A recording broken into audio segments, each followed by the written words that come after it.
Selamat pagi dan salam sejahtera. Nama saya Bonita Maintaruan dari kelas 11 IPS 3. Saat ini saya akan menjelaskan tentang dampak pandemi COVID-19 terhadap ketenagakerjaan di Indonesia. Sebelum membahas mengenai dampak pandemi COVID-19 terhadap ketenagakerjaan di Indonesia, kita harus mengetahui terlebih dahulu apa pengertian dari ketenagakerjaan atau tenaga kerja. Tenaga kerja merupakan setiap orang yang mampu melakukan pekerjaan guna menghasilkan barang dan jasa untuk memenuhi kebutuhan pribadi maupun masyarakat.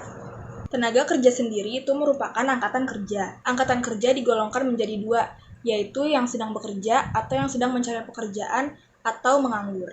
Nah, COVID-19 ini sangat berdampak bagi tenaga kerja karena terjadinya siklus naik turun perekonomian di Indonesia.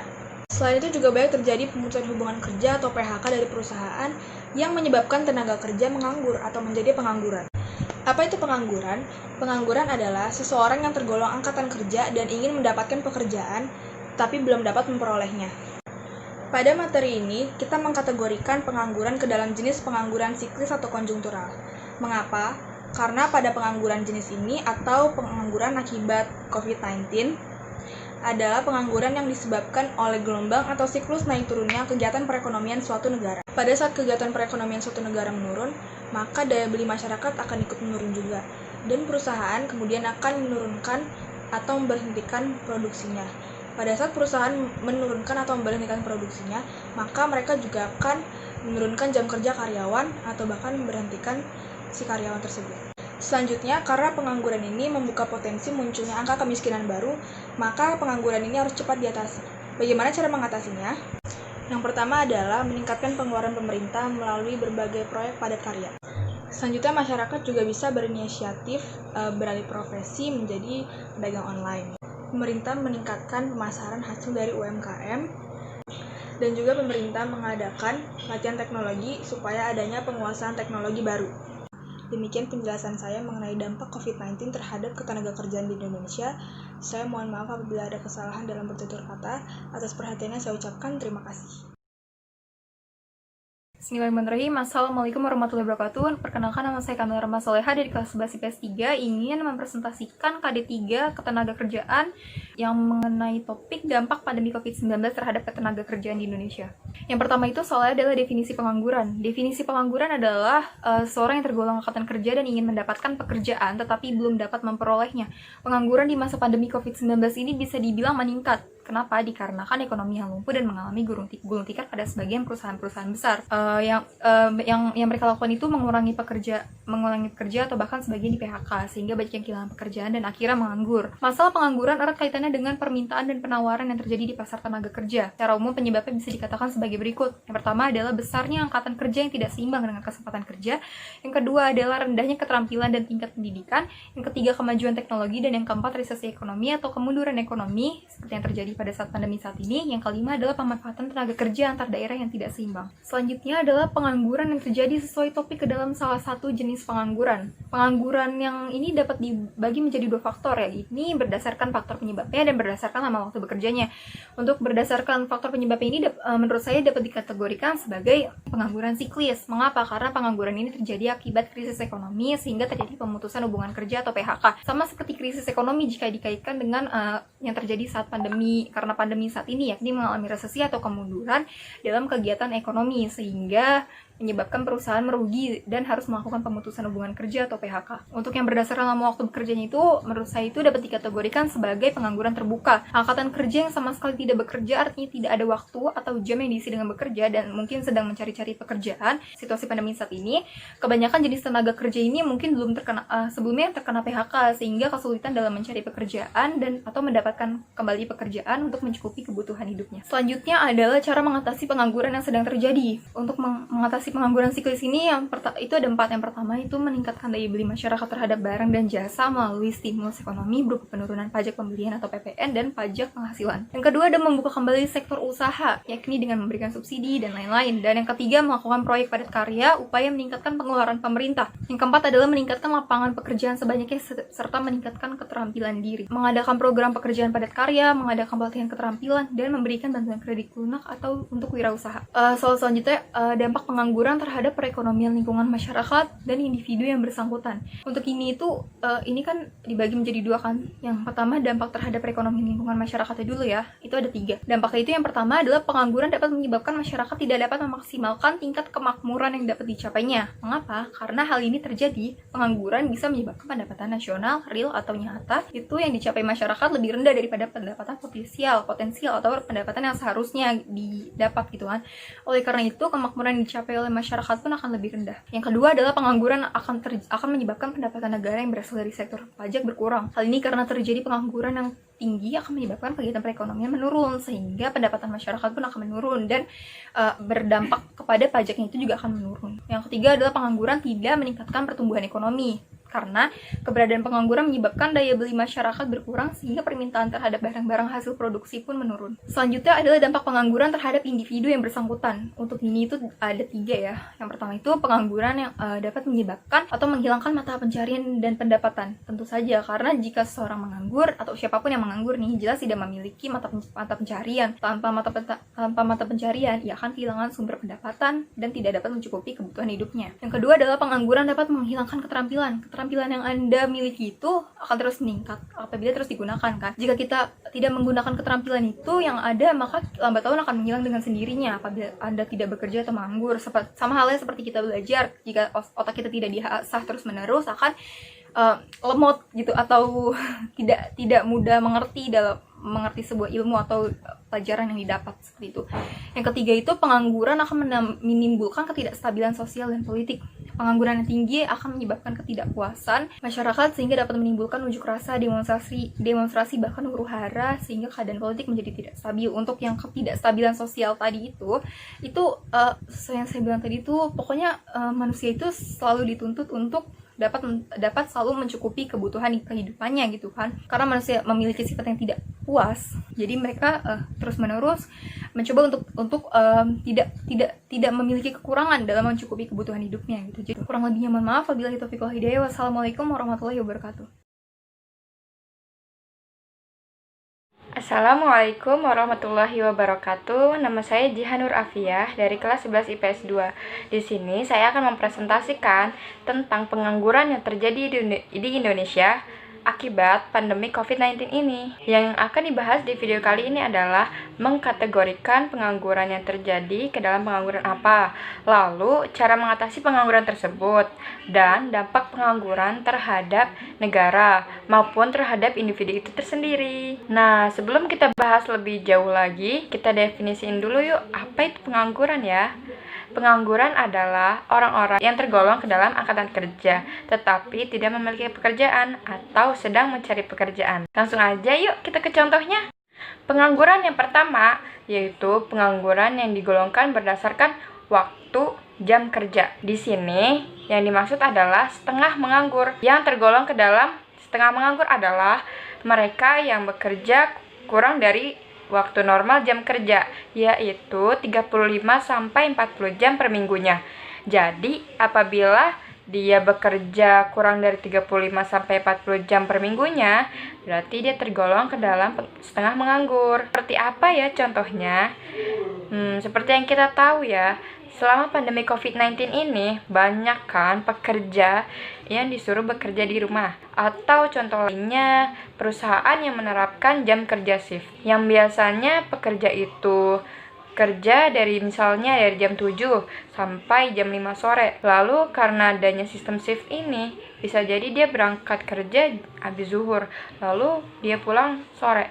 Berarti kan jam kerja mereka berkurang dong. Nah, nanti setelah dijumlahkan jam kerja mereka, bila kurang dari 35-40 jam per minggunya, berarti mereka tergolong ke dalam setengah menganggur. Langsung aja yuk kita bahas gimana caranya mengatasi permasalahan setengah menganggur ini. Nah, karena setengah menganggur ini akibat dari kurangnya jam kerja, jadi mereka harus memanfaatkan sisa waktu kerja mereka supaya lebih bermanfaat lagi, dengan cara mereka lebih produktif lagi. Misalnya mereka membuka usaha online mungkin, atau mereka membuat channel YouTube atau kegiatan apapun yang lebih bermanfaat dan lebih produktif lagi tuh. Lalu yang kedua, pengangguran yang tergolong berdasarkan penyebabnya. Di sini ada pengangguran siklis atau pengangguran konjungtural. Pengangguran ini disebabkan karena adanya perubahan siklus perekonomian, sehingga permintaan berkurang dan kegiatan produksi pun dikurangi. Salah satu contoh dari pengangguran ini adalah para karyawan atau pekerja yang di PHK. Kenapa ya mereka di PHK? Seperti yang kita tahu, pemerintah menganjurkan kita untuk mengurangi kegiatan di luar rumah. Yang tadinya biasanya kita berkegiatan di luar rumah, membeli sesuatu atau mengkonsumsi sesuatu. Intinya kita melakukan kegiatan ekonomi, kan? Lalu setelah kita di rumah aja, kegiatan ekonomi itu pasti berkurang, kan? Nah, permintaan pun pasti berkurang. Kalau permintaan berkurang, pasti kegiatan produksi pun dikurangi. Para perusahaan itu membuat keputusan untuk mengurangi kegiatan produksi. Jadi mereka mengurangi karyawan mereka dengan cara mem-PHK tuh. Nah, para karyawan di PHK itu termasuk ke dalam pengangguran siklus. Nah, cara mengatasi pengangguran ini adalah dengan meningkatkan daya beli masyarakat dan mendorong masyarakat supaya menggunakan pendapatannya untuk konsumsi barang dan jasa. Jadinya, permintaan terhadap barang dan jasa pun meningkat. Kita sudah melakukan dorongan tetapi masih sulit, maka harus meningkatkan daya beli masyarakat dengan cara pemerintah membuat kebijakan melakukan penurunan pajak atau memudahkan kredit seperti meminjamkan uang dengan bunga yang kecil atau melakukan promosi gitu, melakukan potongan-potongan harga atau memberi subsidi. Pembahasan yang selanjutnya adalah dampak pengangguran. Dampak pengangguran bagi negara adalah menurunnya penerimaan negara yang disebabkan oleh berkurangnya penerimaan pajak. Yang kedua, menurunnya pendapatan nasional. Yang ketiga, menurunnya pertumbuhan ekonomi. Nah, kalau dampak pengangguran bagi individu sendiri adalah menurunnya pendapatan, karena mereka sudah tidak bekerja, sudah menganggur, pastinya pendapatan pun menurun. Selanjutnya adalah menurunnya kemampuan atau skill pekerja, karena yang biasanya dipakai untuk bekerja, karena menganggur jadi skillnya berkurang. Lalu dampak pengangguran bagi sosial adalah meningkatnya kerawanan sosial seperti kejahatan atau perampokan. Oke, terima kasih. Segitu saja penjelasan dari saya. Kurang lebihnya mohon dimaafkan. Wassalamualaikum warahmatullahi wabarakatuh. Assalamualaikum warahmatullahi wabarakatuh. Perkenalkan, nama saya Alina Malika dari kelas 11 IPS 1. Di sini saya akan menjelaskan tentang pengertian pengangguran dan dampak COVID-19 terhadap ketenagakerjaan di Indonesia. Nah, apa sih arti pengangguran itu? Pengangguran adalah sebutan angkatan kerja atau penduduk berumur 15 sampai 65 tahun yang tidak bekerja sama sekali atau sedang mencari pekerjaan. Pengangguran biasanya disebabkan karena jumlah angkatan kerja tidak sebanding dengan jumlah lapangan kerja yang ada. Nah, pada masa pandemi COVID-19 sekarang ini banyak pekerja yang di PHK. Lalu saya mengkategorikannya ke dalam pengangguran siklis atau konjungtural. Di sini pengangguran siklis atau konjungtural adalah pengangguran yang terjadi karena menurunnya kegiatan perekonomian suatu negara atau terjadi resesi ekonomi. Resesi ekonomi terjadi karena permintaan akan barang atau jasa mengalami penurunan, sehingga terjadi penurunan produksi. Penurunan investasi berakibat terjadi pemutusan hubungan kerja atau PHK untuk mengurangi tenaga kerja. Nah, bagaimana sih cara mengatasinya? Cara mengatasinya adalah dengan cara meningkatkan daya beli masyarakat, mendapatkan proyek umum seperti membangun jalan, jembatan, irigasi, dan kegiatan lainnya. Nah, apa sih pengangguran ekonomi terhadap perekonomian? Pengangguran bisa menyebabkan masyarakat tidak bisa memaksimalkan tingkat kemakmurannya yang dicapai. Adanya pengangguran dan menyebabkan daya beli masyarakat akan berkurang sehingga permintaan terhadap barang-barang hasil produksi akan juga berkurang. Dampak pengangguran terhadap lingkungan masyarakat yaitu 1. Pengangguran bisa menyebabkan tindakan kriminal semakin meningkat bagi masyarakat yang tidak memiliki pekerjaan berkesempatan untuk melakukan pencurian dan perampokan. Lalu yang kedua, presentasi kemiskinan semakin meningkat. Ketiga, tingginya angka anak putus sekolah karena orang tua yang tidak memiliki pekerjaan atau penghasilan dan tidak mampu membiayai sekolah anaknya dan terpaksa untuk memberhentikan anak haknya untuk bersekolah. 4. Munculnya pengamen dan anak jalanan. Dan yang kelima, bisa terjadi kesenjangan sosial antara si kaya dengan si miskin. Antara si kaya dengan antar si miskin pasti terjadi. Apa sih dampak pengangguran terhadap individu? Dengan tidak bermanfaatnya keahlian dan pendidikan, karena menganggur maka secara tidak langsung tingkat profesional yang sudah melekat pada diri pekerja semakin lama semakin pudar dan akhirnya hilang. Sehingga pada suatu saat jika memulai bekerja di tempat pekerjaan yang baru, ia harus diperlukan pelatihan terlebih dahulu. Akibatnya penghasilan sebagai sumber penopang hidup dirinya dan keluarganya akan terhenti juga. Nah, sekian presentasi dari saya, kurang lebihnya mohon maaf. Wassalamualaikum warahmatullahi wabarakatuh. Assalamualaikum warahmatullahi wabarakatuh. Nama saya Moriko Kaila dari kelas 11 IPS 1. Saya akan mempresentasikan materi tentang dampak pandemi COVID-19 terhadap ketenaga kerjaan di Indonesia. Adanya pandemi yang masih belum diketahui ujungnya ini mengakibatkan banyak rakyat Indonesia harus kehilangan pekerjaannya, entah secara sukarela ataupun secara paksaan.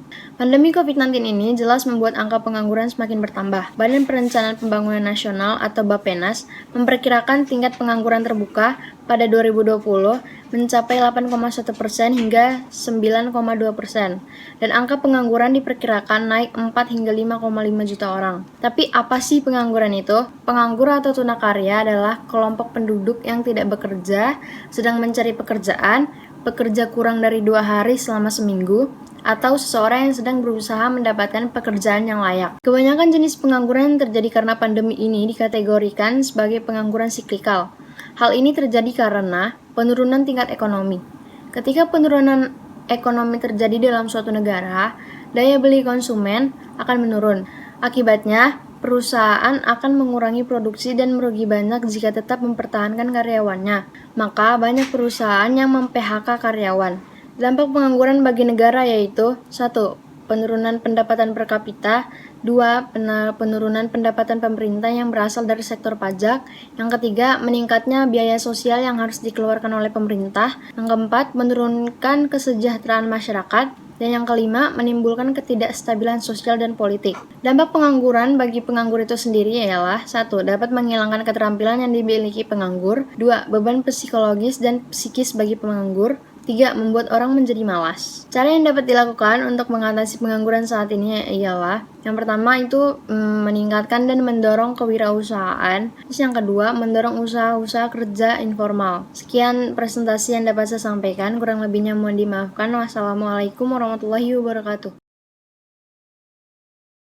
Assalamualaikum warahmatullahi wabarakatuh. Nama saya Giski Najwa Waluyo dari kelas A. Masalah pengangguran menjadi topik permasalahan yang serius dan masih sulit diatasi. Jumlah pengangguran tiap tahunnya bertambah karena perkembangan jumlah penduduk yang sangat pesat.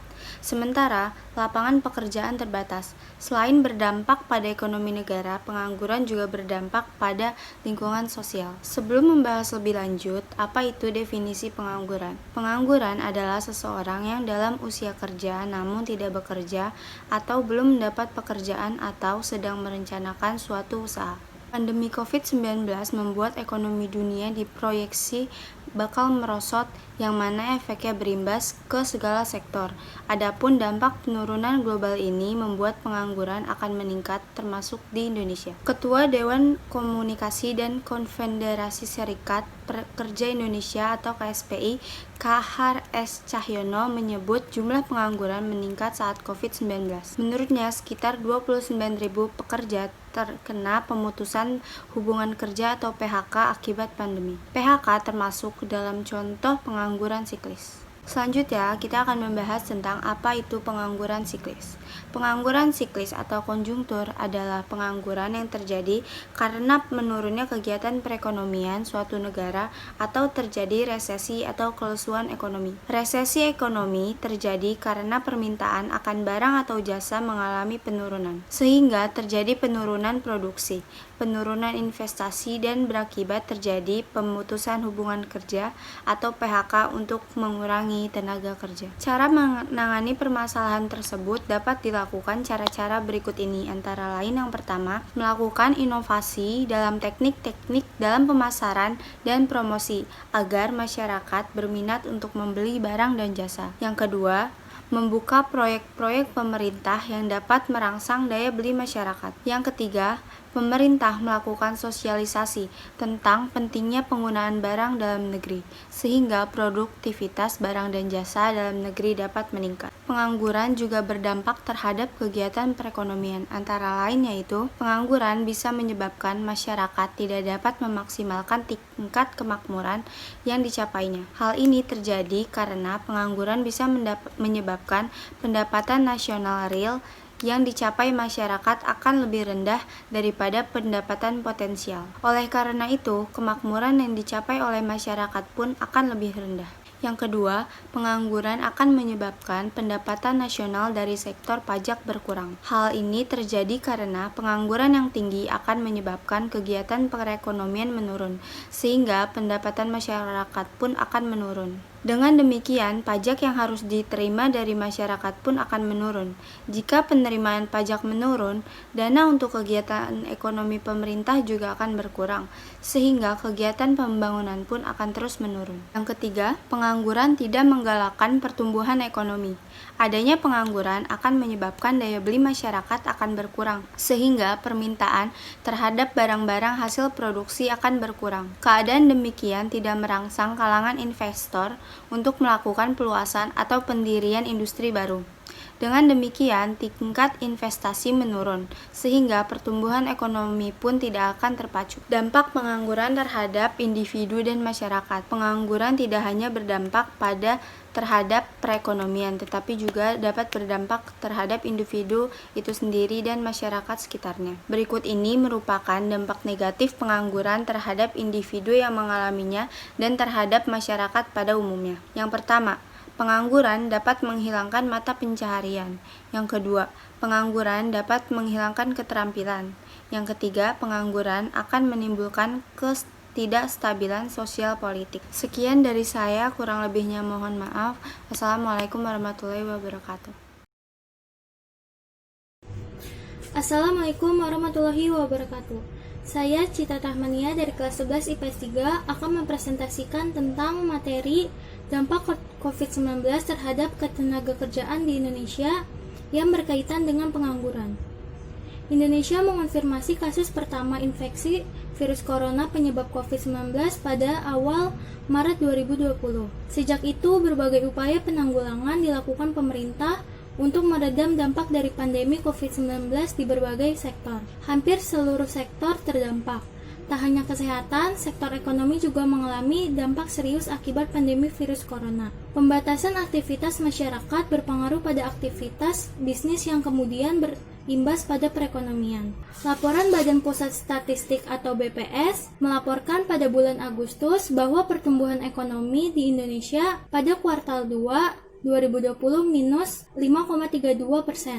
Sedangkan sebelumnya pada kuartal 1 2020 pertumbuhan ekonomi di Indonesia hanya tumbuh sebesar 2,97%.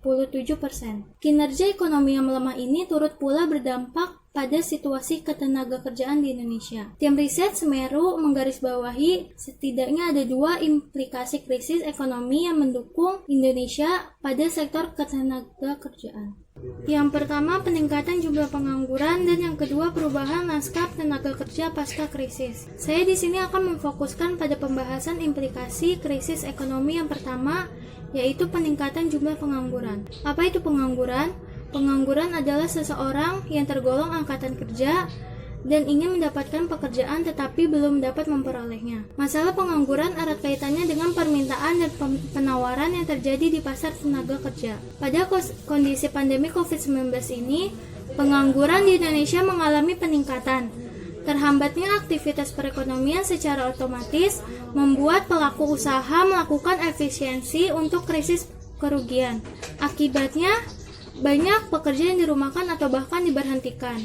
Ada sekitar 1.10.579 orang pekerja yang terkena dampak ini, yaitu 873.90 pekerja dari 17.224 perusahaan orang dirumahkan. Sedangkan 137.489 pekerja di PHK dari 20.753 perusahaan. Namun dalam catatan kebijakannya, tim riset Semeru menyebut bahwa angka ini belum menggambarkan tingkat pengangguran secara keseluruhan karena belum memasukkan pengangguran dari sektor informal dan angkatan kerja baru yang masih menganggur. Pengangguran yang terjadi pada pandemi COVID-19 ini menurut saya dapat dikategorikan ke dalam jenis pengangguran konjungtural atau siklus. Kenapa bisa disebut pengangguran konjungtural atau siklus? Karena siklus kegiatan perekonomian saat ini pada negara Indonesia sedang menurun. Daya beli masyarakat menurun, kemudian perusahaan mengurangi kapasitas produksinya atau mungkin juga memberhentikan produksinya. Karena kegiatan produksi menurun atau diberhentikan, maka perusahaan mengurangi jam kerja karyawan atau juga memberhentikan karyawannya. Maka karyawan itu akan menganggur. Lalu bagaimana dampak pengangguran yang sedang terjadi ini terhadap perekonomian, lingkungan masyarakat, dan individu yang bersangkutan? Yang pertama, dampak pengangguran terhadap perekonomian. Yaitu yang pertama, pengangguran bisa menyebabkan masyarakat tidak dapat memaksimalkan tingkat kemakmuran yang dicapainya. Yang kedua, pengangguran akan menyebabkan pendapatan nasional yang berasal dari sektor pajak berkurang. Dan yang ketiga, adanya pengangguran akan menyebabkan daya beli masyarakat akan berkurang, sehingga permintaan terhadap barang-barang hasil produksi akan berkurang. Kemudian, bagaimana dampak pengangguran terhadap lingkungan masyarakat dan individu yang bersangkutan? Yang pertama, pengangguran dapat menghilangkan mata pencaharian. Yang kedua, pengangguran dapat menghilangkan keterampilan. Dan yang ketiga, pengangguran dapat menimbulkan ketidakstabilan sosial politik. Kemudian bagaimana cara mengatasi pengangguran yang sedang terjadi saat ini? Yang pertama, mengarahkan permintaan atau meningkatkan daya beli masyarakat terhadap barang dan jasa. Ini dapat dilakukan melalui stimulus ekonomi berupa penurunan pajak, pembelian atau PPN dan pajak penghasilan. Yang kedua, menggerakkan atau membuka kembali sektor dunia usaha yang dapat dilakukan dengan memberikan insentif pajak dan subsidi. Yang ketiga, deregulasi dan debirokratisasi di berbagai bidang industri untuk merangsang timbulnya investasi baru. Dan yang keempat, meningkatkan pengeluaran pemerintah melalui berbagai proyek padat karya. Sekian dari saya, kurang lebihnya mohon maaf. Wassalamualaikum warahmatullahi wabarakatuh. Assalamualaikum warahmatullahi wabarakatuh. Perkenalkan, nama saya Anggi Diantrisa Fitri dari kelas 11 IPS 2. Saya akan mempresentasikan dampak pandemi COVID-19 terhadap ketenagakerjaan di Indonesia. Yang pertama, saya ingin menjelaskan definisi dari pengangguran. Pengangguran adalah seseorang yang tidak bekerja atau sedang mencari pekerjaan atau sedang merencanakan suatu usaha. Nah, di masa pandemi sekarang ini banyak tenaga kerja yang terkena PHK karena sektor yang mempekerjakan mereka mengalami penurunan penawaran. Bahkan ada juga yang sudah gulung tikar. Nah, para tenaga kerja yang terkena PHK ini termasuk dalam pengangguran siklis atau konjungtural. Lalu ada beberapa langkah yang dilakukan pemerintah guna mengatasi masalah pengangguran tersebut. Nah, langkah yang pertama yaitu melaksanakan pelatihan berbasis kompetensi dan produktivitas melalui program Balai Latihan Kerja atau BLK Tanggap COVID-19. Dalam program ini, peserta pelatihan tidak hanya mendapatkan keterampilan, tetapi juga insentif pasca pelatihan. Yang kedua, program pengembangan perluasan kesempatan kerja bagi pekerja atau buruh yang terdampak COVID-19 berupa program padat karya dan kewirausahaan. Yang ketiga, membuka layanan informasi, konsultasi, dan pengaduan bagi pekerja atau buruh keselamatan dan kesehatan kerja di perusahaan. Yang keempat, memprioritaskan pemberian insentif pelatihan melalui program Kartu Prakerja bagi pekerja yang terkena PHK. Yang kelima, pemerintah memberikan bantuan sosial kepada 70,5 juta pekerja sektor informal yang termasuk dalam kategori miskin dan rentan. Pengangguran ini juga ada dampaknya nih. Dampak pengangguran bagi perekonomian, yaitu pertama ada penurunan penerimaan negara yang disebabkan berkurangnya penerimaan pajak. Yang kedua, penurunan pendapatan nasional yang disebabkan penurunan jumlah barang dan jasa yang dihasilkan. Yang ketiga, penurunan pertumbuhan ekonomi yang disebabkan penurunan pendapatan nasional. Lalu ada dampak bagi individu itu sendiri nih. Yang pertama itu ada penurunan pendapatan yang disebabkan tidak dapatnya gaji. Yang kedua, penurunan kemampuan pekerja yang disebabkan namanya tidak bekerja. Jadi kemampuannya itu udah berkurang atau bahkan udah hilang gitu. Terus dampak pengangguran bagi lingkungan sosial. Itu yang pertama, meningkatnya kerawanan sosial seperti pencurian ataupun perampokan. Hal ini disebabkan sulitnya mendapatkan penghasilan. Yang kedua, meningkatnya aksi demonstrasi dan kerusuhan yang disebabkan hilangnya kepercayaan pada pemerintahan. Sekian dari saya. Terima kasih. Wassalamualaikum warahmatullahi wabarakatuh.